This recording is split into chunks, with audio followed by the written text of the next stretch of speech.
So now I will show you how to do a factory network unlock. In my opinion, this is the most valuable way to unlock your phone, and once you have an unlocked phone, you will be able to resell it at a higher price, and your phone will be compatible worldwide with all carriers. The first thing we have to do is to disable Find My iPhone, so simply go to Settings, scroll down where it says iCloud, and scroll all the way down where it says Find My iPhone. Make sure it is completely off, so you can turn it back on once your iPhone has been unlocked successfully. Alright, so then we have to get the IMEI number. Simply open your dial pad and type *#06#. So as you will see, your 15-digit IMEI number will appear. You can also find this number on the back part of the box of your phone or also in the SIM card tray. Alright, so this is by far the most important part of the whole unlocking process. Now keep this number somewhere close as we will need it in a few seconds to unlock this phone. Alright, so now we're gonna use the computer. iTunes saying congratulations, your iPhone has been unlocked. Boom, there you go guys, your phone is now fully factory unlocked and now it's compatible worldwide with all carriers. You should get a full signal on your new carrier. And that's it guys, that's how we unlock an iPhone 7. That's all for today guys. If you have any questions, just leave me a comment and I'll try to help you as soon as I can. By the way guys, we're also giving away a free iPhone 7, completely sealed, brand new phone. You can find the instructions on how to enter the giveaway in the next video. Thanks for watching guys, take care. Apple's iPhone 7 Plus is not just the company's largest smartphone, but also the company's best one in years. But at a time when many companies have proven that their best can be really good, you'd wonder how much plus you're getting for that extra cash. I'm Jaime Rivera with Pocket Now, and let's find out in our iPhone 7 Plus review, brought to you by dbrand.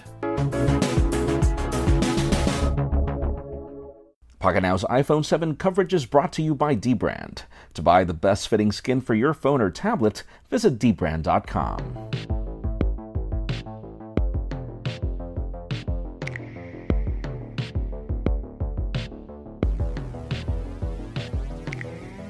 I'd like to call 2016 the year of choice. Today, many phones have great design, fast performance, a great camera, and the concept of dual lenses in cameras isn't really new. Apple is actually late to some of these competitions, something expected as Cupertino is famous for erring on the side of refinement. So let's use refinement as the basis for this review.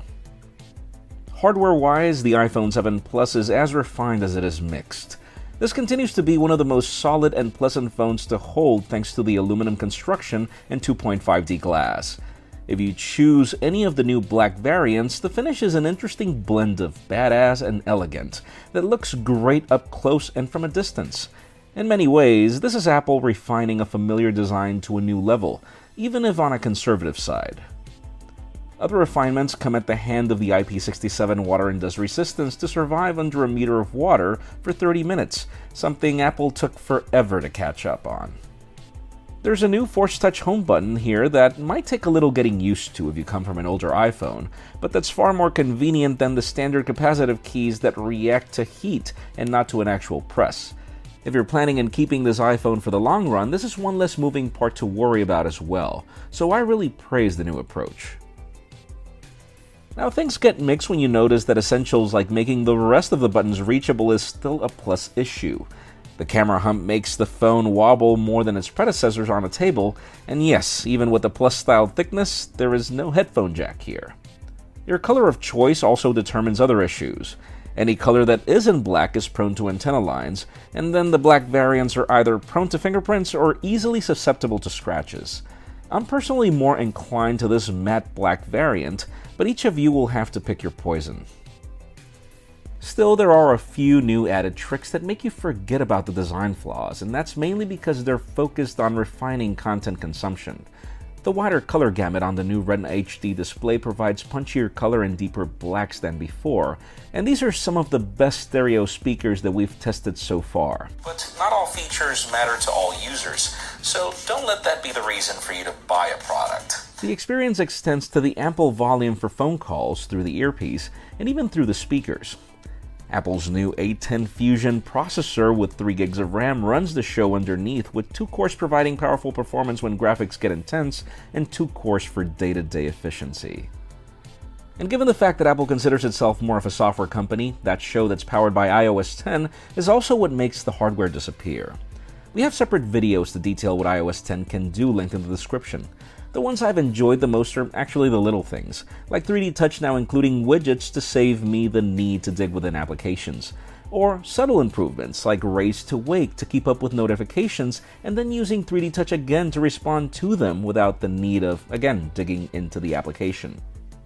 The keyboard is now smarter using Siri's machine learning, and since it now supports predictions of 2 languages without the need of switching around, my needs of a clunky third-party keyboard are no longer a case. Speaking of Siri, I like how you can now summon a lift with it, or tell it to send a WhatsApp to someone, though third-party application support is still rather limited. And above all, my favorite feature is the integration with HomeKit. I recently received some fancy new IoT products from iDevices, and now all I have to do is say good morning and Siri turns on the lights, or say good night and Siri turns them off. The new control center has also been enhanced to include a HomeKit area, in addition to adding more room for the rest of the controls.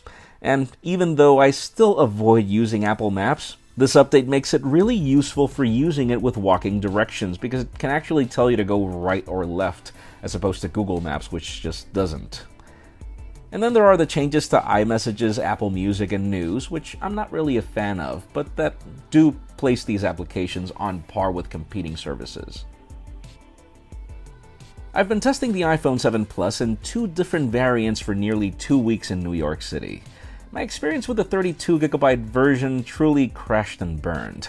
I mean, seriously, if you're gonna buy a phone this big, you want to consume a lot of content and media, or play a lot of games with it, and 32GB just does not cut it as the 128 gigs of my Black variant. And everything else, data speeds are great over T-Mobile, and the experience of using the iPhone is as expected, with great fluidity in the user interface and stutter-free performance when playing graphics-intensive games.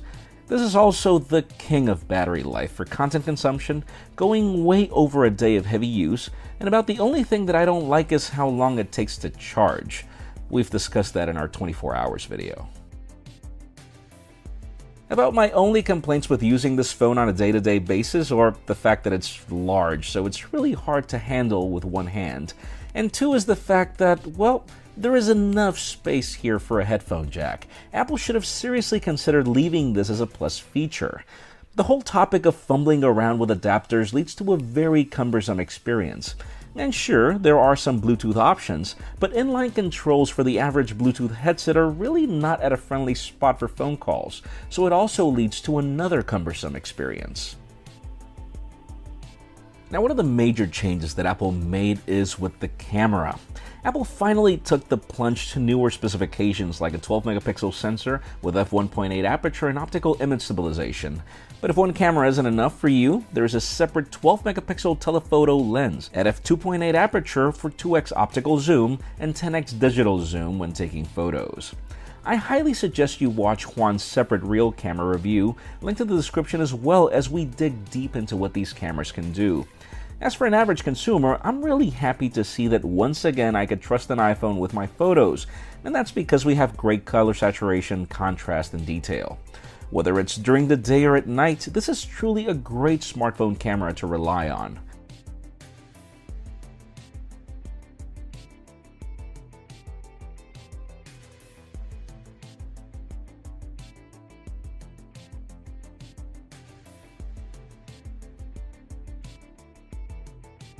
I also love the smooth stabilization on video, and how easily the camera transitions from one lens to the zoom lens. Oh, and if you do see jitter while filming or taking a photo while fully zoomed in, no worries. Somehow this just doesn't make it to the final footage. Really, my only complaint with the camera experience is the selfie camera, which has a very dated field of view at a time when wide-angle selfie cameras are the standard. To conclude, I guess the last question left on the table is if it's really worth it to get an iPhone 7 Plus. I mean, seriously, this phone starts at $750, and I had to make the jump to nearly $900 plus taxes because the 32GB were just not enough. That's a lot of money in today's world for a smartphone, and especially one that's not significantly greater than everything else that's out there. Sure, you can't deny that this still is the greatest iPhone you can get, and probably the most pleasant experience I've had with an iPhone in a while. If you value great experience for consuming content, insane battery life, a robust ecosystem, great customer service, and one of the best cameras in the industry, then I would really recommend getting the iPhone 7 Plus, so long as you don't mind the price tag. And hey, listen, if you can't, don't worry. This is 2016. The market is flooded with similar alternatives that can fit your needs depending on your ability to compromise. Again, the iPhone 7 Plus is a great phone that I highly recommend, but it's not the only great phone in the market right now. Pocket Now's iPhone coverage is brought to you by Dbrand. Check out dbrand.com to customize your iPhone with a real-time preview. Dbrand skins are designed to add grip, texture, and kill those jet black iPhone fingerprints. They ship worldwide, and iPhone skins start at just under $10. If you're interested, links are in the description. Folks, there are more videos of the iPhone 7 Plus, so make sure you follow us on social media and hit that subscribe button down below for more videos like this one. You can also catch our videos on vessel.com/pocketnow, and follow me on Twitter, Jaime_Rivera, or on Instagram at Jaime Rivera. Please give this video a thumbs up if you like what you saw. I am Jaime Rivera. Thank you very much for watching. We'll see you on the next one.